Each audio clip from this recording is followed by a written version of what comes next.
Hey guys, Zelonius here. Welcome to another video on the channel. In today's video, we are talking about pace. Pace has completely taken over the meta again. We're back to what FIFA normally tends to feel like, where just the fastest players tend to be OP. It's not just lengthy players anymore. You can see in my team here, I've got controlled, explosive players. Alawiron, the fastest player in the game, just seems absolutely outrageous. And if you like me, when the new patch came out, you probably struggled with how to defend on this new patch. I've played probably near 150 games now in the new patch. I went from Division 1 to the Elite Division last night, only drew once, won the rest of the games, and conceded a lot less goals. I'm finding that I can score a lot more goals now. Pace is getting me in behind so much. Through balls are really dominant on this game.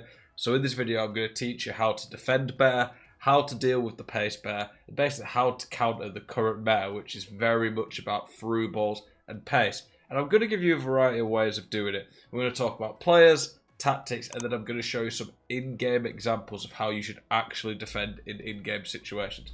So the first place to start is with team. Before this patch, my number one value like elite centre-back would have been Virgil van Dijk. Now, if we compare him to Tomori, we'll talk about why I prefer Tomori on this patch. And there's quite a good reason for this. I'll be doing my defender tier list later tonight. That'll be the second video we put on the channel today. You'll be able to see me rank all the best defenders in the game post-patch based on what I think of the new patch now. So we've got Virgil and Tomori here. Virgil has 4 more defending than informed Tomori. But when you put a shadow on Tomori, that's pretty close.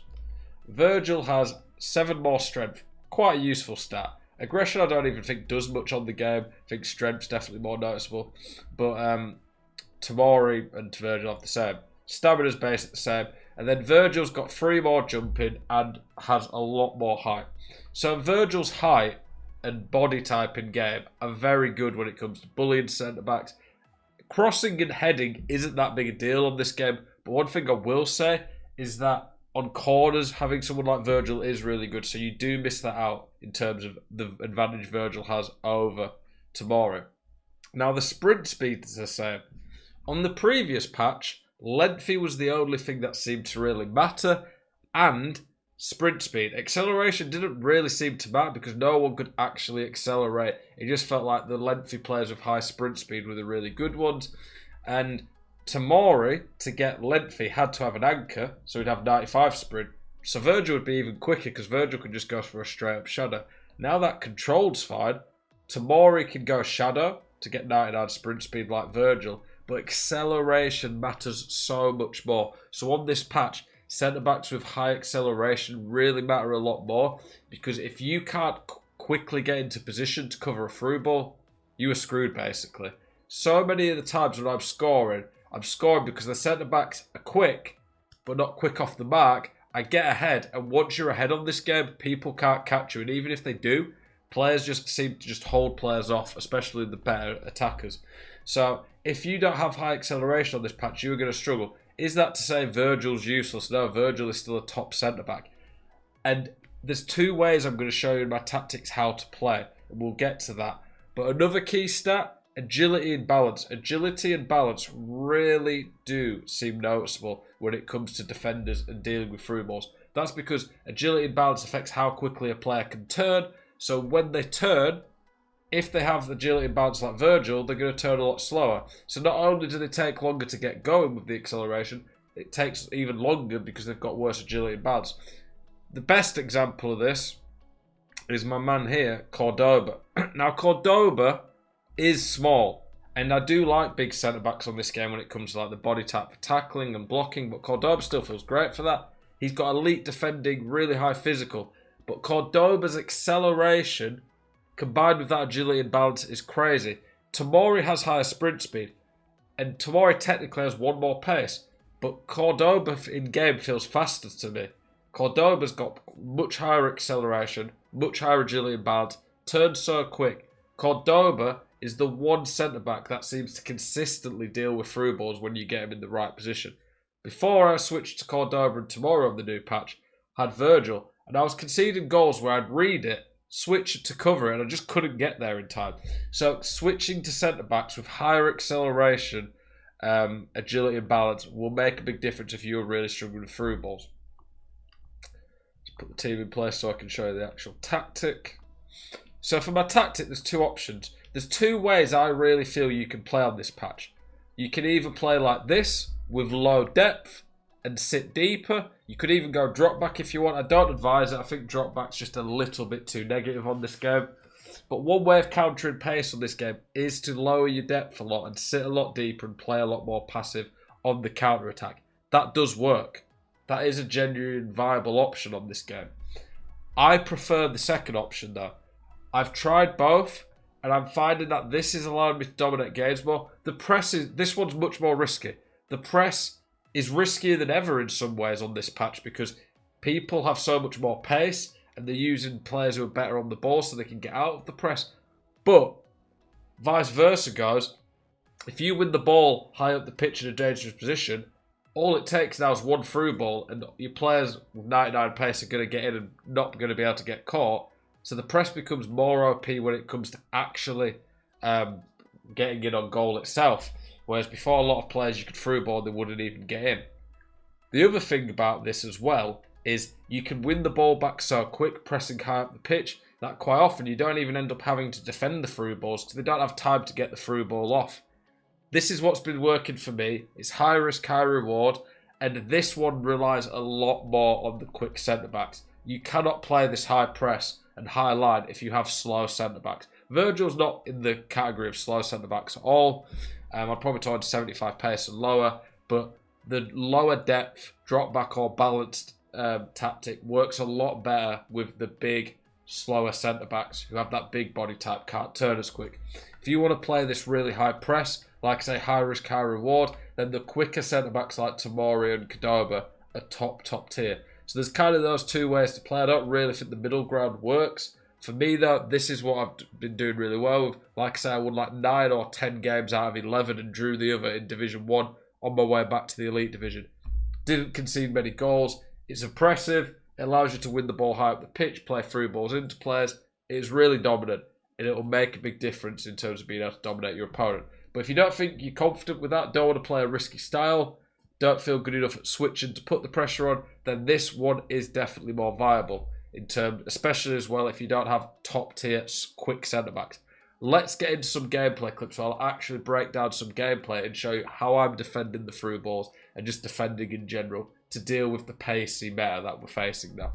In this clip here, I'm going to show you a few different techniques that I use to defend on this patch. The way I had to adapt and change my gameplay on this patch was quite mind-boggling, to be honest. I had to go from being able to be super aggressive in my opponent's face to a little bit more controlled aggression or controlled chaos at times, especially with this press after possession loss tactic. That is what I am playing, so that is more of what you will see in this video. But you can take a lot of the things I'm doing and apply them to the more passive, drop back, balanced, lower depth anyway. So here, I'm playing aggressive. I'm using the second man press a lot. You can see here that I'm switching to my CDM to cover. It's risky diving in, but there's not too much risk in terms of there's nothing in behind right now. And the thing is, if you press the ball quickly, they are not going to be able to turn and play easy through balls. So there is also that. Here, I switch to Tomori and try step in. Now, I know that if I don't stop this, he's just going to turn and play him in. So I've got two options. I can either mark the through ball or be aggressive and stop the through ball. I choose to be aggressive. So there, I go in there and I get unlucky not to even get the ball. But this is what I'm saying now, that I've gone back to using step up and being aggressive in the opponent's face to try to stop the through ball even getting there in the first place. Because one of the things with the through ball is that even if you perfectly cover it, sometimes it will just glitch through, you'll get a bad animation, it'll hit your foot and play them in. So my personal favourite way of stopping it now is to literally not even let them play it. So there, that aggression there is rewarded with them not being able to go forward with the ball. I get unlucky and don't keep it though. Okay, here we go. He plays it out wide. That's good by my opponent. He plays it back. He's done a 1-2. You can see he's done an L1X pass there. Those are really good and you definitely should be using those more. Now, I want this guy to press, but I cannot leave this guy making the run. If I do not manually cover this run, I know for a fact he's going to just burst past this AI. The AI are very good, but they're generally not very good at tracking runs. So I know in this position, I'm not going to be able to switch to him and cover it quick enough. I can't manually press the ball quick enough to stop the through ball going in. So I have to cover the through ball in behind. You can see that he can't play it anymore. So now he's never going to play the through ball there. I've covered it. I've forced him not to be able to make the pass. At this point, I'm second man pressing to make sure this guy stays tight. And there, I switch here, knowing he's probably going to cut back inside, get the ball, and I've managed to defend all that. So there you go. There was a mix of things there. Controlled aggression, stopping my opponent getting in behind with the through balls. And then when I knew that I wouldn't be able to stop the through ball in the first place, I marked the running behind. You have to balance this. If all you do is mark the running behind, you're going to give your opponents a lot of time on the ball to build up, and it's going to be hard to ever win the ball back. If all you ever do is just dive in, risky aggression, you're going to end up leaving gaps, and your opponent's going to know just do quick 1-2s, and they're going to be able to get around you. Balancing controlled aggression and a bit more passive defending, marking the runs in behind is going to help you a lot. In this clip here, I'm going to show you the press after possession loss kicking in, but also how I use this tactic to my advantage to force my opponent into a mistake. At the highest level of FIFA, you will find the best players aren't just passive and wait for their opponent to make mistakes. They do that. Sometimes they have to mix it up, but the very best players will force their opponents into mistake. It's almost like chess, where you're kind of trying to trick your opponent, bluff them into doing something that you want them to do. So here we go. I give the ball away stupidly. Now you can see the players start running and diving in. Carvajal here, I can see he's launching himself at this guy. So this guy's only real option, he's not really, most people are never going to do that pass. He's going to go to this guy. So I know that. Watch what I do now. I switch to cover because I know he might even want to do a through ball to this guy. I switch to cover to step in, and look what happens. I press tackle because if you press tackle, it gives you a better chance of getting the ball in this type of situation. I step in and I stop the attack like that. You can't play a through ball or get beat by pace if they can't even get the chance to do it. Like I say, this takes a lot more skill and it's a lot riskier. And for a lot of people, it might not be the best option. And it might take some short-term pain for long-term gain to improve you. But this more active way of playing, I think, can allow you to dominate games and stop the through balls even happening in the first place. See there, step in, you press L1 or right stick depending on where the players are at the time. Step in, get the ball, and it initiates a counter-attack. I end up screwing up the counter-attack in the end, but you can see there how that defending really helped me. Defending on FIFA 23 is a bit different to a lot of FIFAs in terms of some of the things you have to really look out for. Not as much now, but you still do occasionally have to watch for Travellas. You have to watch for German crosses.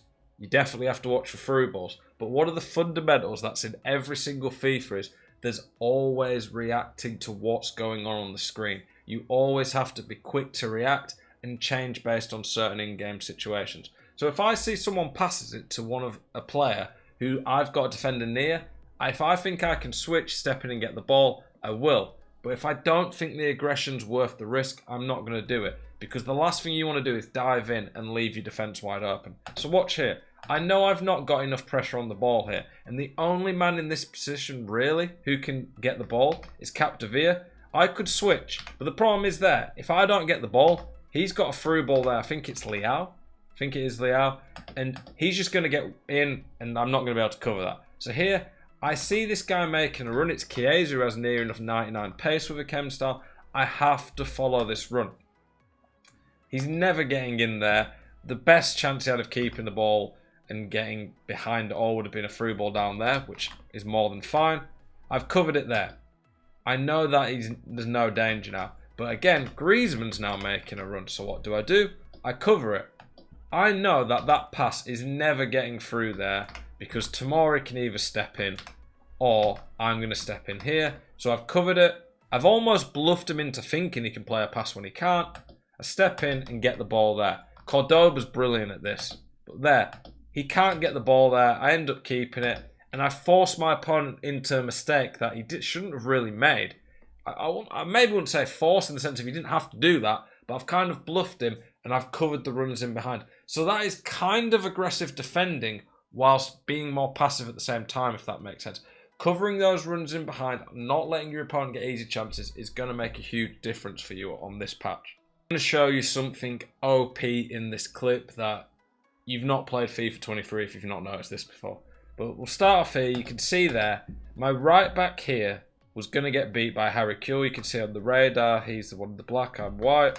You can see there, I cover that in behind. Sometimes you're going to have to move your centre-backs or full-backs to cover the other defender. So I cover that so he just doesn't get an easy pass out there. My opponent passes here. Now this run here from Alawiran is outrageous. Look at this run. He's made it from like there. This is absolutely crazy. I maybe should have pressed the ball quicker or maybe could have switched to one of these centre-backs, but I just didn't expect this to get this run to happen. And there, Alawiran is absolutely rapid. I can't catch him there.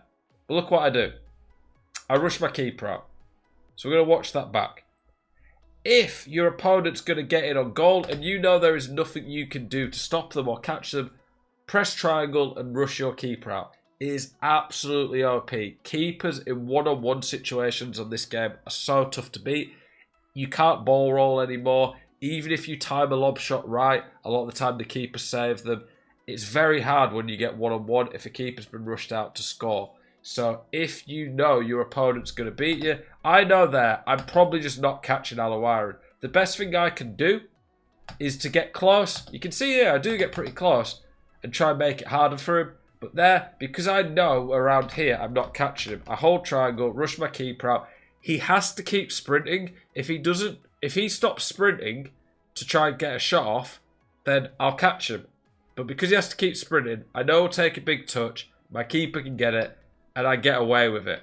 So many people don't do this, but rushing your keeper out when you know that's the only way to stop someone getting in is going to save you a lot of goals, frustrate your opponent.